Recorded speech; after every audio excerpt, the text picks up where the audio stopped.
Did you know that California has a population of nearly 40 million people squeezed into 163,000 square miles?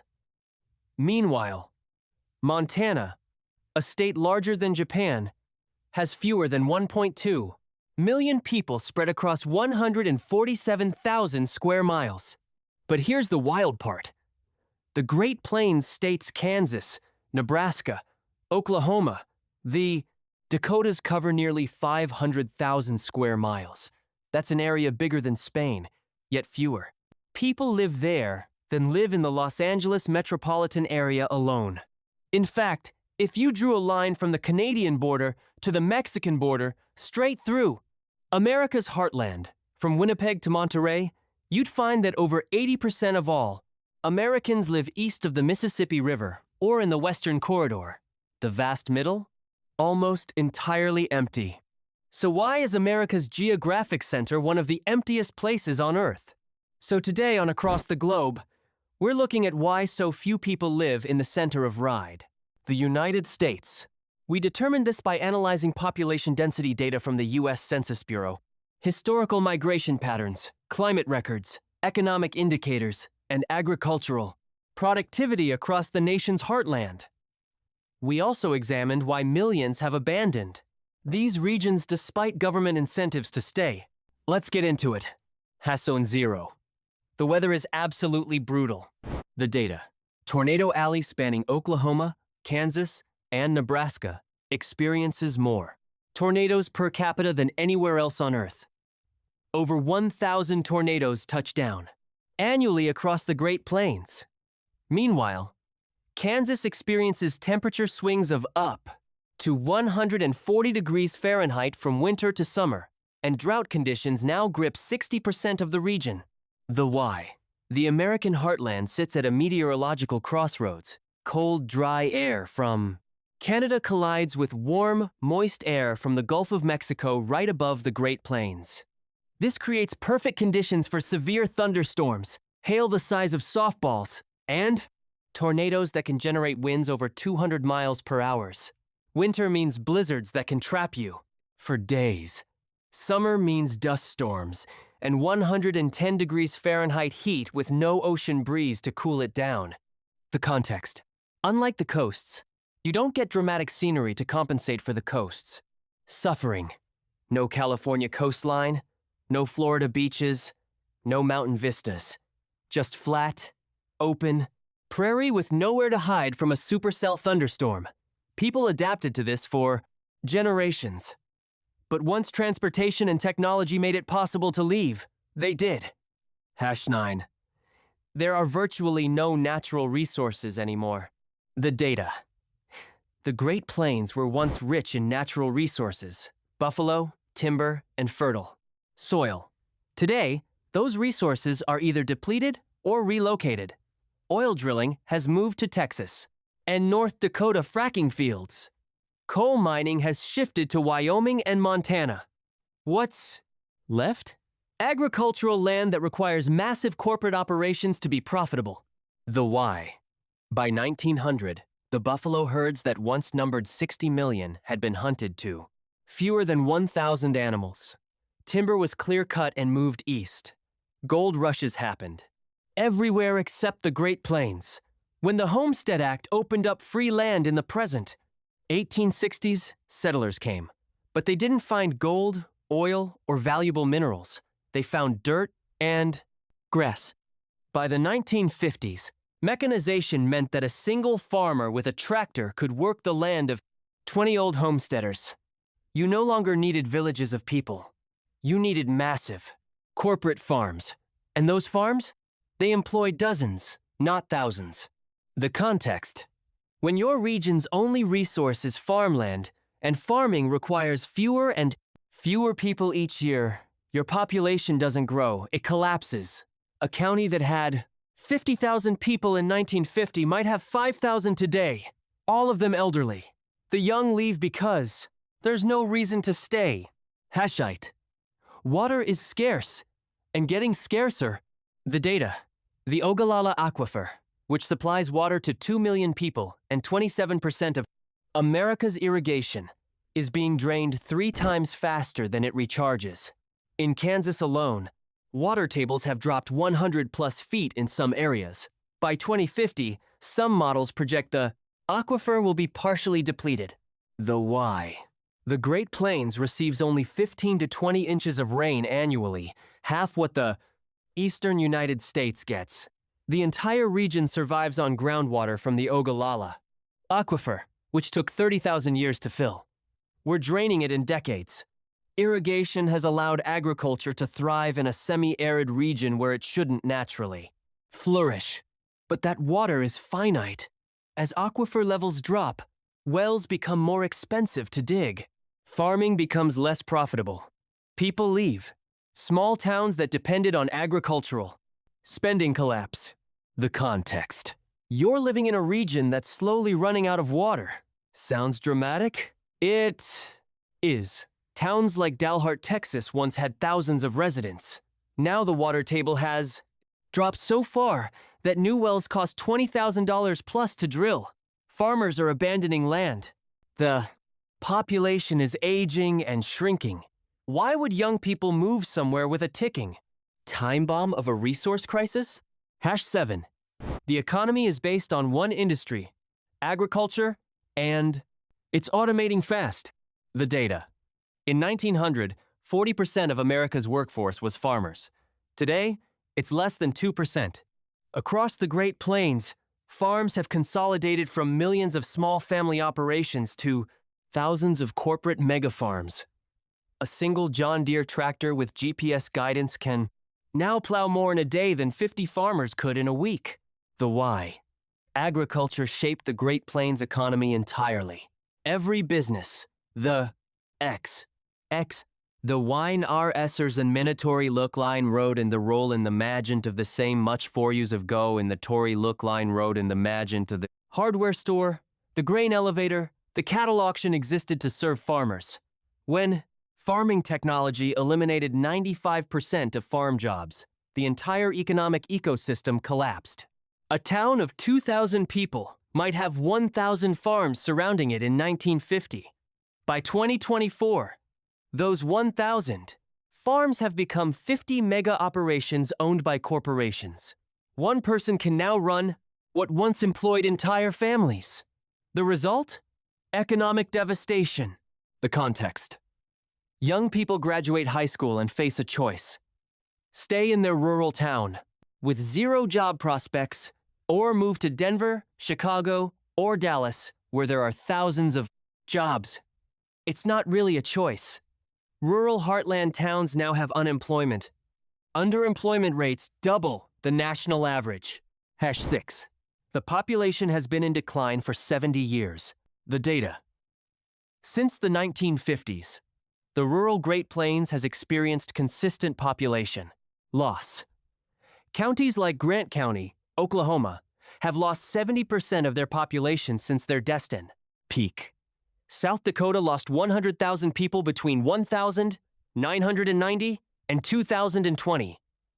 Meanwhile, the population of the Colorado Front Range, Denver area, grew by 2 million in the same period. The why?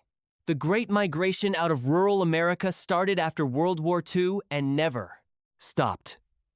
It began as a trickle, young people going to cities for college and jobs, but it became a flood as rural infrastructure deteriorated. Libraries closed, schools consolidated, hospitals shut down, movie theaters vanished. The social fabric unraveled. When the social fabric unravels, more people leave. When more people leave, more businesses close. It's a death spiral that feeds itself. The context. Demographers call this demographic doom.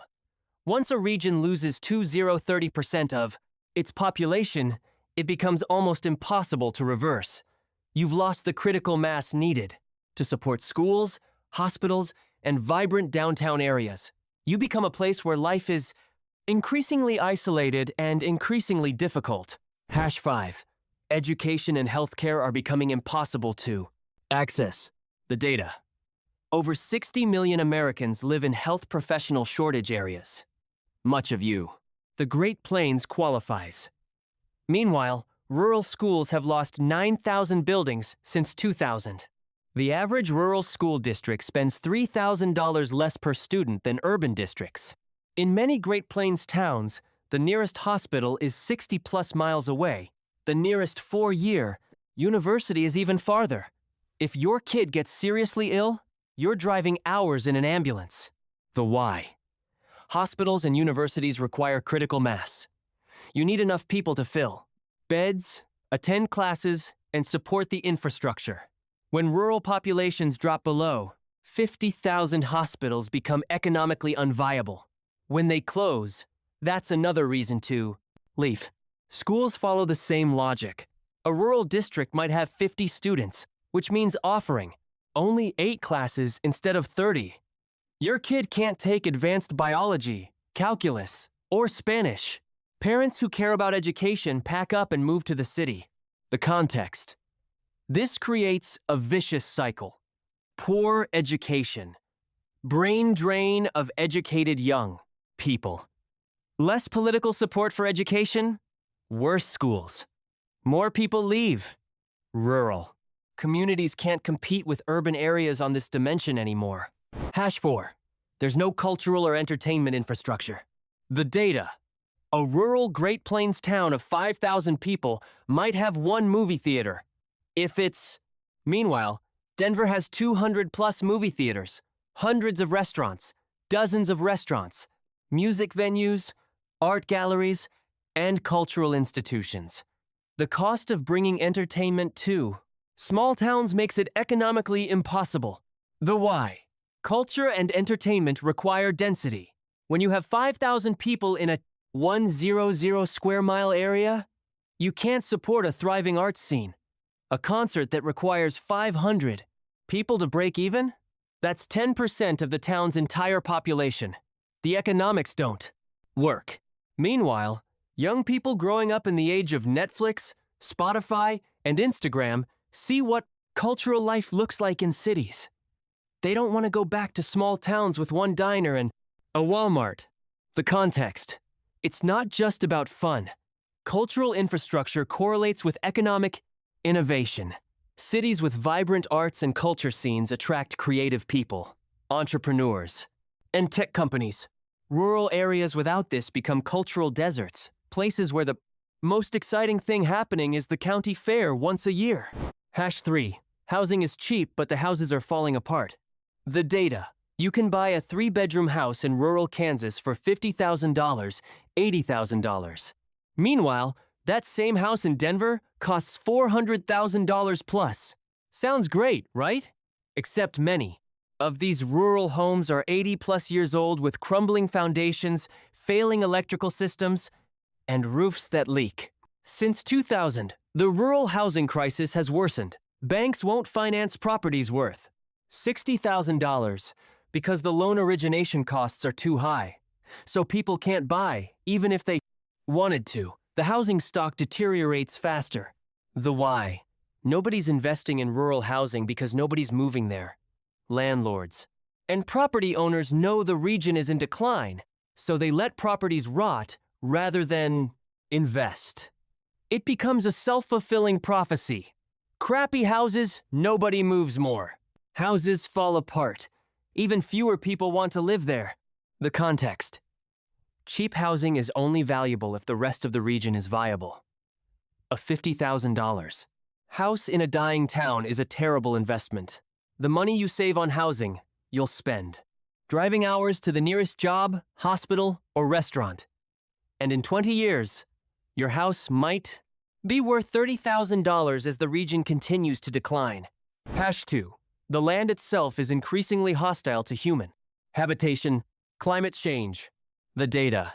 The Great Plains is experiencing the worst drought in 1,200 years. Lake Mead and Lake Powell, which supply water to 40 million people, have dropped to 25% capacity. Soil erosion is accelerating. Scientists predict that by 2100, large portions of the Great Plains will be essentially uninhabitable during summer months due to heat and humidity. New research suggests that heat domes and drought will make agricultural yields in the heartland plummet by 50% over the next 50 years. The why. Climate change isn't some distant threat to the Great Plains. It's already happening. The region is experiencing more extreme heat, less predictable rainfall, and longer droughts. The Dust Bowl of the 1930s is looking like a preview of coming attractions. Farmers are watching their yields drop. Ranchers are selling off cattle because there's no water. Young people look at climate models and think, why would I build a life somewhere that's going to be increasingly unlivable? The context. This is the acceleration factor. Even if all the other problems could be solved, jobs, culture, hospitals, climate change is making the Great Plains objectively harder to live in. It's not people's imagination. It's meteorological reality. And that reality is getting worse, not better. Hazone, the political and social isolation. The data. Rural voter turnout in Great Plains counties averages 45% compared to 65% plus in urban areas. Political representation has also declined. Rural counties now have less influence in state legislatures than they did 50 years ago because they have fewer people. Meanwhile, social metrics show higher rates of depression, substance abuse, and suicide in rural areas. Loneliness is epidemic. The why. When a region is in decline, people feel powerless. Political institutions ignore them because they have fewer votes. Funding flows to growth areas. Rural people feel abandoned by government and abandoned by their peers who left. This creates a psychological trap. Staying in a declining region means accepting diminishing circumstances. You watch your peers leave. You watch the town decay. You feel forgotten.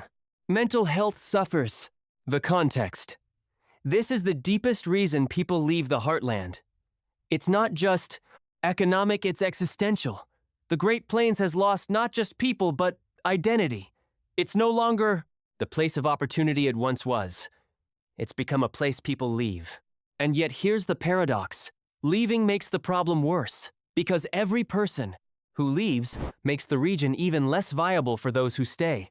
It's a spiral that feeds itself, and it's been spinning for 70 years. So there you have it. America's heartland isn't empty because of one catastrophic reason. It's empty because of a perfect storm, bad weather, scarce water, automating agriculture, declining infrastructure, climate change, and the psychological weight of living in a declining region. The fascinating part? Some Great Plains communities are trying to reverse this. Towns are offering free land or cash incentives to move there. Entrepreneurs are building remote work, hubs in rural areas. But fighting a 70-year demographic trend is incredibly difficult. The question isn't really, why don't people live in the center of America? It's, could they ever come back? And that's a much harder question to answer. What do you think? Could rural America make a comeback? Or are we looking at permanent depopulation of the heartland? Let us know down below. While we do our best to provide you with accurate information, these are, after all, just our takes based on data we analyzed. You should make your own decisions based on your own experiences by visiting the places we talk about. Subscribe for new videos every week. Thanks for watching.